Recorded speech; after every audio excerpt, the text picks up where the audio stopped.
newspaper, emails, street signs, and directions. Reading is critical to academic success, economic opportunities, and quality of life. Alarmingly, research has demonstrated that a first grader who is a poor reader at the end of the school year has an 88% chance of remaining a poor reader at the end of fourth grade. Subsequently, there is a 74% probability of a poor reader at the end of fourth grade remaining a poor reader throughout his or her academic career. That's why your role is so vital. You will help young learners get on the road to reading success. Welcome, my name is Vanessa. In 3 videos, you'll learn about 3 foundational literacy skills: oral language, phonological awareness, and letter recognition. Before we begin, make sure that you have downloaded the handout.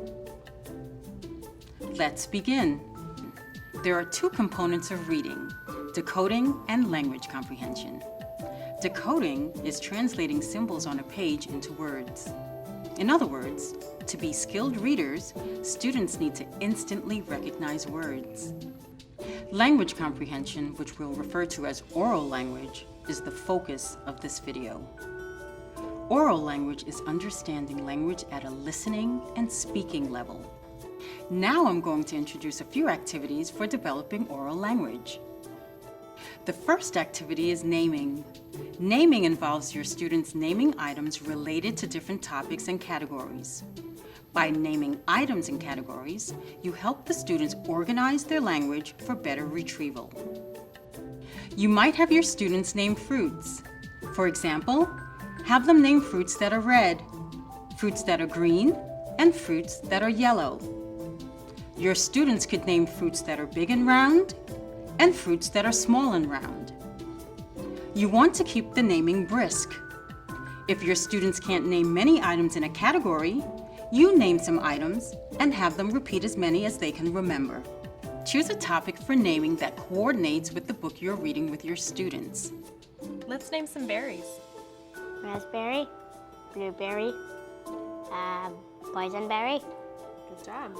Let's name some melons. watermelon, cantaloupe, Honeydew? honeydew, yeah. I'm going to say a sentence and I want you to repeat it after me. An apple is red and a plum is purple. An apple is red and a plum is purple. Good. Now you try a sentence. An orange is orange and an apple is red. Good job. Another activity that builds oral language is dialogic reading. Dialogic reading means that as you read to a student, you want to have discussions or dialogues with him or her. You do this by asking your students simple questions and by adding information to their responses. You can use dialogic reading as you read books with your students.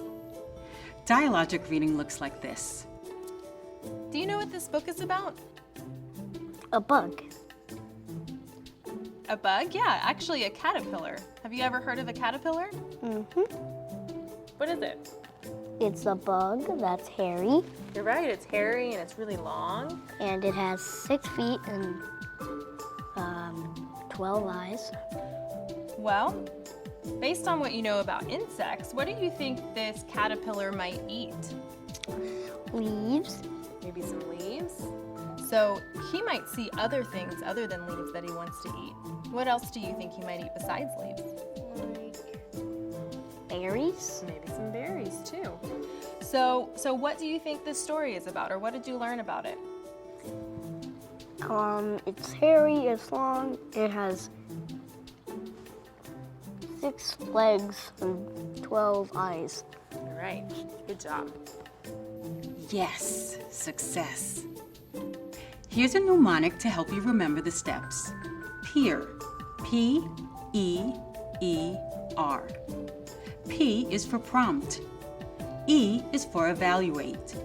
The second E is for extend. R is for repeat. Students in the early grades need a strong oral language base so they can understand the words they are reading. In short, the value of oral language development is priceless.